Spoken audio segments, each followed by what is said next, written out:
mga pawis ay tumatagaktak. Ang init ng ulo, kaya sige ang putak. Pero alam mo ang pakak, sa lamig bumibida, eksahirada. Ang sabi ni Elsa, sa kanyang bonggang negosyong pangmalakasan ng kita. Hello, Galogs! Ako si Miss Yelo, ang reyna ng yelo dito sa Isabela! Viral, kinabiliban at pinag-usapan ang negosyong tubig, plastic at Frigidaire ang puhunan. Wow, lobong-lobo! Jontis ba yan? Nag-start po ito nung high school ako, around grade 8 po ako nung nag-aaral po ako. Nag-start lang po kami sa isang freezer para lang po yun sa mga soft drinks po na palalamigin dun po sa maliit na karinderya namin. Yung freezer po na gamit namin, hindi pa po sa amin yon. Hiniram lang po namin nun sa tito namin ng hulug-hulugan po.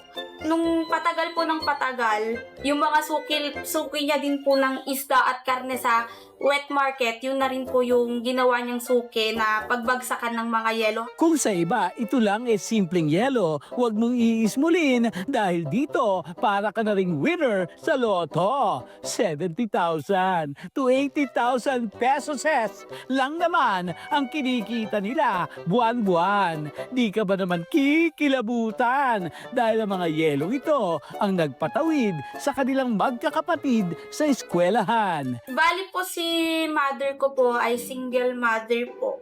So, ang pinagkakakitaan lang po niya noon habang nag-aaral kaming magkakapatid ay yung maliit po na karinderya namin. Kumbaga, naging lang po namin etong yelo noon. Yung bari-bariyang kikitain po ay pandagdag po sa baon namin. Sa akin, malaking tulong kasi naibibigay ko na lahat ng gusto nila. Noon kasi wala kahit anong kayod ko, kahit anong pagod, puyat, hindi ko naibigay yung mga gusto nila. Ngayon, nagkaroon ako ng mga freezer. Gumanda na po yung buhay namin. Nakapagpagawa na po ako ng bahay. Comfortable na po kami. Ngayon ay focus sa kanilang yelo negosyo ang pamilya. Road to success, ika nga, dahil sa di natutunaw nilang kumpiyansa.